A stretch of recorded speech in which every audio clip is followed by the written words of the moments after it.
Dando sequência ao noticiário, agora indo mais para aquele campo da política, como a gente sempre tenta também abordar aqui nos principais assuntos que estão bombando nas redes sociais,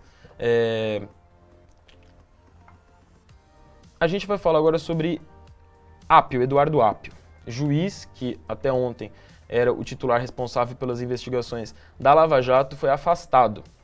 E o afastamento gerou muita polêmica. Acho que como tudo que nos últimos anos está relacionado à investigação da Lava Jato, acaba caindo naquele campo da direita contra a esquerda, e aí todo mundo levantando suas argumentações, e vira quase sempre um Corinthians e Palmeiras, um Fla-Flu, um Grenal, né?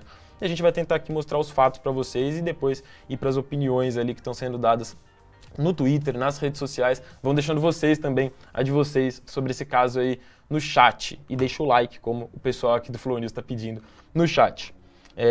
Ele estava há menos de 4 meses no cargo, né? Salvo engano, foi em fevereiro que ele virou o responsável, o titular pela 13ª Vara Federal de Curitiba, ocupando uma cadeira que anteriormente pertencia ao hoje senador Sérgio Moro, né? Lá naquela época do auge da Operação Lava Jato. E aí, esse juiz, Eduardo Fernando Apio, foi retirado do cargo numa decisão cautelar do Tribunal Regional Federal da 4ª Região, o TRF, após ter sua conduta investigada e ter supostamente ameaçado o filho do desembargador federal Marcelo Malucelli, João Malucelli, o filho do Marcelo. É uma situação até inusitada, né? Pegar o juiz ali da Lava Jato está sendo acusado de ameaçar numa ligação telefônica. Ligação telefônica em que ele não revelava ser ele, né? Nas investigações ele estaria se passando por uma outra pessoa, ele, o Apio. Apio, que é desafeto declarado do Sérgio Moro e do Deltan Dallagnol, que também foi assunto aqui nos últimos dias, né? Que teve o mandato cassado de deputado federal. O Apio prometia, nessa dele ser um desafeto declarado do Moro e do Dallagnol, conduzir a Lava Jato de forma diferente do que vinha sendo conduzida na época em que o Sérgio Moro era o principal responsável. Dizia o Apio que o objetivo dele era fazer uma condução apartidária da Lava Jato. Só que aí eu volto naquilo que eu abri aqui o tema falando. A discussão quase sempre nesses temas cai na direita ali, direita-esquerda. O Moro e o Dallagnol acusavam o Apio de ser de esquerda. E o Apio se defendia, falando que não, que ele era partidário.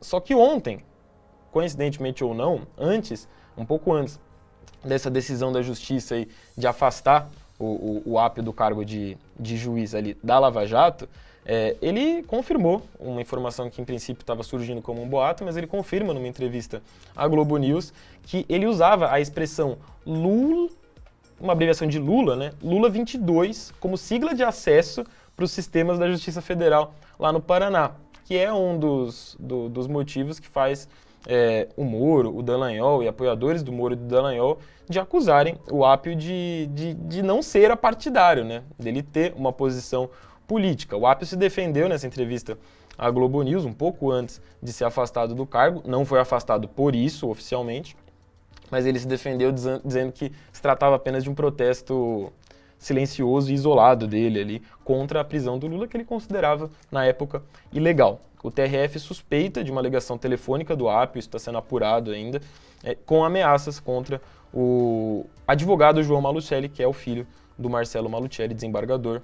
O João Malucelli é sócio do Sérgio Moro, então essa história se conecta de diferentes formas, por isso, não à toa, eu não estou levantando do nada a citação dele ser um desafeto do Moro, do Dallagnol, e são justamente as menções do Moro e do Dallagnol que mais repercutiram nas redes sociais a partir do afastamento do Apio do cargo de juiz da Lava Jato, e são essas menções que eu vou colocar para vocês na tela agora. O Sérgio Moro se posicionou brevemente, rapidamente, assim que a notícia surgiu ontem ao fim da noite. Nunca tinha ouvido falar na história judiciária brasileira de um caso do qual o juiz de um processo teria ligado ao filho de um desembargador que revisava suas sentenças, fingindo ser uma terceira pessoa para colher dados pessoais e fazer ameaças veladas.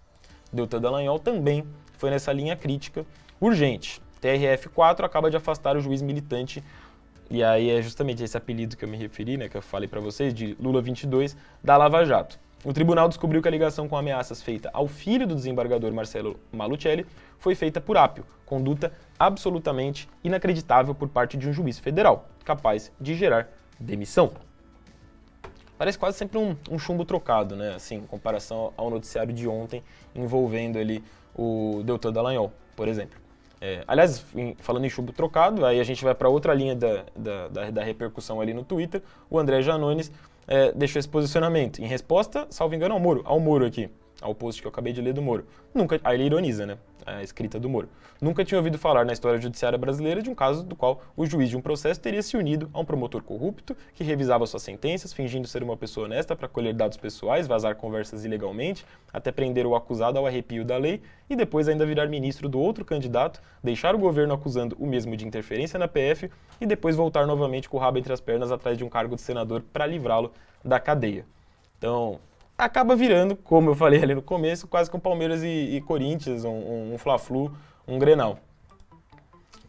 Mais um posicionamento aí também nas redes sociais, no Twitter. Bastou o juiz Eduardo Apio começar a investigar os desvios escandalosos que foram praticados pela Lava Jato e anunciar que iria chamar o Deltan Dallagnol para depor, o que também foi feito ontem na entrevista à Globo News, para o afastarem de sua vara no TRF-4, o que estão desesperadamente querendo esconder. Então, acaba que ficam várias dessas acusações aí de que a suposta ameaça ao filho do desembargador não seria exatamente o motivo verdadeiro do afastamento. E aí criam-se teorias e todo mundo vai levantando conforme o interesse, né, de quem está argumentando.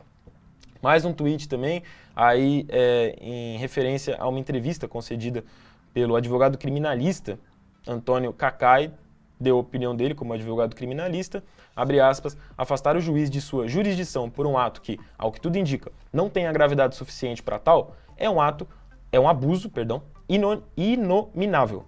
É o judiciário desdenhando do próprio judiciário. Então, volta nessa questão da briga ali. Pode subir um pouquinho os comentários, Thiago? Eu vi que tinha um comentário meio que indo nessa linha também, né? Essa briga entre direita e esquerda, ali do Elder Dragon, essa briga entre direita e esquerda tá mais pra briga de bandido versus ladrão, não tem ninguém limpo nessa guerra. É aquela sensação de uma desilusão política, né, que muita gente sente, porque vai vendo tanta confusão, tanta bagunça, tanta coisa que parece errado, seja no noticiário que agrada A, seja no noticiário que agrada B, que acaba se afastando, né, da política numa visão de que todo mundo ali tá envolvido em trambique, em sujeira. O Wallace Dobner aí no nosso chat concorda também.